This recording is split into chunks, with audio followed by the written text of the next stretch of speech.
Hello students, in Mathematics Part 1, let us study Chapter 6, Financial Planning, and we will solve Practice Set 6.1. Introduction to Financial Planning. Everyone requires money to meet a variety of needs. That is why, after spending on the necessities of the present, everyone tries to save money to make provisions for their future needs. This is called saving money. In order to protect our savings or even to make them grow, we keep them as fixed deposits or buy immovable properties or assets such as a house, land, etc. This is called investment. Every investor first spends the amount required to meet primary necessities, that is, basic necessities, and those which are of utmost importance, and saves the remaining amount. One also uses these savings to make carefully considered investments. This is called financial planning. The main purpose of financial planning is the protection and growth of wealth. Financial planning is useful for making provisions for the predictable and unpredictable expenses that each of us has to meet in our life. What are predictable expenses and unpredictable expenses? Predictable expenses are those expenses which we know in advance. Unpredictable expenses are those that we do not know or that are uncertain. Here are some examples of predictable expenses and unpredictable expenses. Predictable expenses are as follows: education of children and other expenses for them, capital for a profession of business, buying a vehicle, buying or building a house, old age requirements. Examples of unpredictable expenses are natural disasters, medical expenses for a family member, loss due to an accident, and sudden death.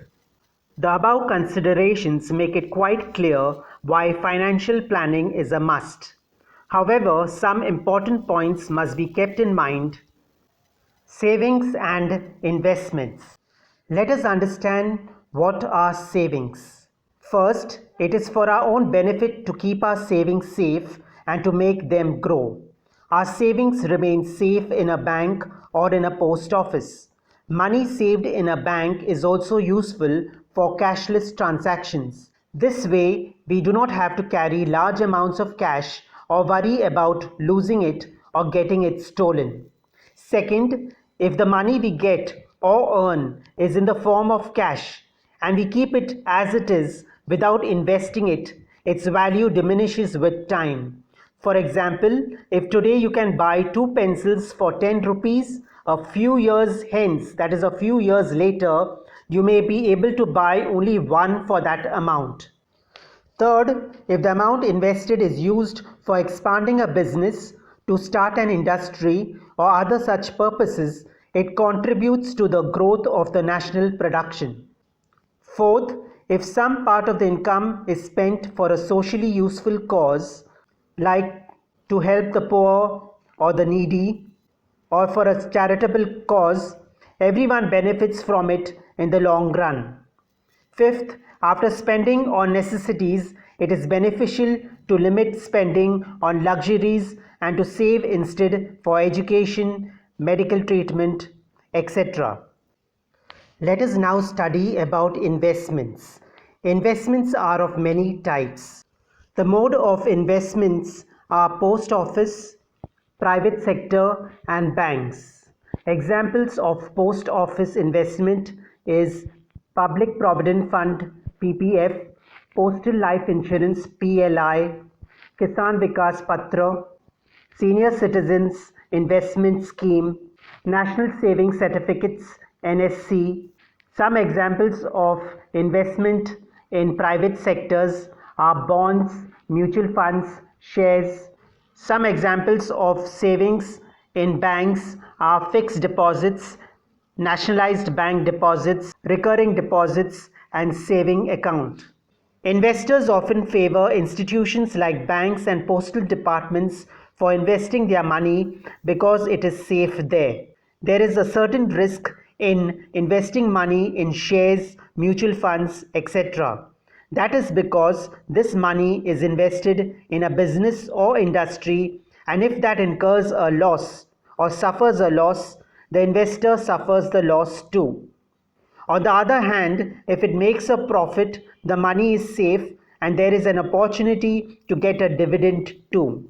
Dividend is a part of the profit which a company shares with its shareholders. An investor must take two important points into account when making an investment, namely the risk and the gain. It is possible to make big gains by taking greater risk. However, it must be kept in mind that the greater risk can also lead to a greater loss. Let us solve practice set 6.1, question 1. Alka spends 90% of the money that she receives every month and saves rupees 120. How much money does she get monthly? Solution: let Alka's monthly income be rupees X. Alka spends 90% of the money that she receives every month. Therefore, amount spent by Alka, that is Alka's expenditure, is equal to 90% of X. That is equal to 90 upon 100 into X, and that is equal to 0.9X. Now savings is equal to income minus expenditure. Therefore 120 is equal to X minus 0.9X. Therefore 120 is equal to 0.1X. Therefore X is equal to 120 upon 0.1, and that is equal to 120 upon 1 upon 10, that is equal to 120 into 10. Therefore X is equal to 1200. Therefore the answer is Alka gets rupees 1200 monthly. Let us solve question 2. Sumit borrowed a capital of rupees 50,000 to start his food products business. In the first year, he suffered a loss of 20%. He invested the remaining capital in a new sweets business and made a profit of 5%. How much was his profit or loss computed or calculated on his original capital? Solution: original capital borrowed by Sumit is equal to rupees 50,000. Sumit suffered a loss of 20% in his food products business in the first year.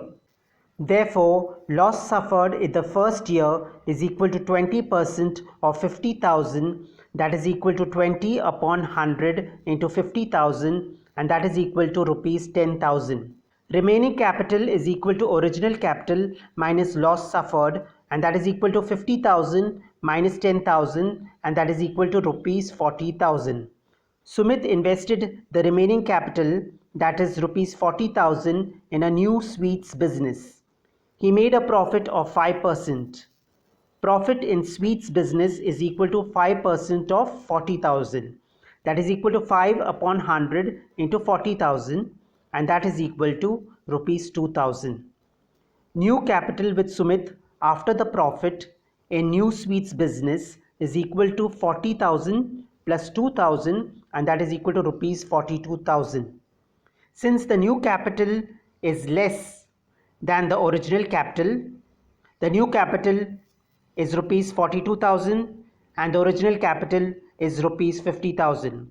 We can conclude that Sumit suffered a loss. Total loss on original capital is equal to original capital minus new capital, and that is equal to 50,000 minus 42,000, and that is equal to rupees 8,000. Therefore, percentage of loss is equal to total loss upon original capital into 100. That is equal to 8,000 upon 50,000 into 100, and that is equal to 16%. Therefore, Sumit suffered a loss of 16% on the original capital. Question 4. Mr. Syed kept rupees 40,000 in a bank at 8% compound interest for 2 years. Mr. Fernandes invested rupees 1,20,000 in a mutual fund for 2 years. After 2 years, Mr. Fernandes got rupees 1,92,000, whose investment turned out to be more profitable. Solution: Let us find the profit earned by Mr. Syed. Mr. Syed kept rupees 40,000 in a bank at 8% compound interest for 2 years. Therefore, the principal capital P is equal to rupees 40,000. The rate of interest capital R is equal to 8%. The time period N is equal to 2 years. Therefore, compound interest capital I is equal to amount capital A minus principal capital P. That is equal to capital P into bracket 1 plus R upon 100 whole raised to N minus P. That is equal to P into bracket 1 plus R upon 100 whole raised to N minus 1, taking P common. Substituting the values, this is equal to 40,000 into bracket 1 plus 8 upon 100 the whole square minus 1, that is equal to 40,000 into bracket 1 plus 0.08 the whole square minus 1.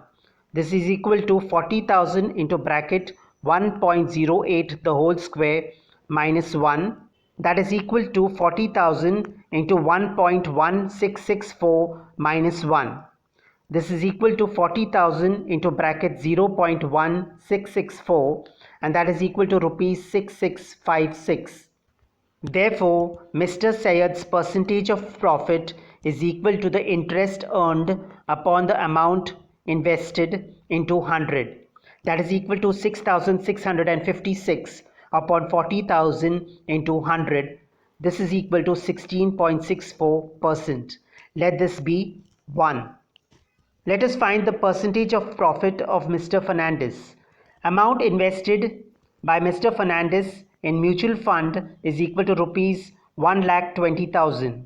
Amount received by Mr. Fernandes after 2 years is equal to rupees 1,92,000.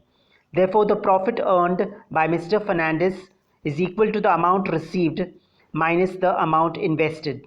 That is equal to 1,92,000 minus 1,20,000, that is equal to rupees 72,000. Therefore, Mr. Fernandes's percentage of profit is equal to profit earned upon amount invested into 100. This is equal to 72,000 upon 1,20,000 into 100. This is equal to 60%.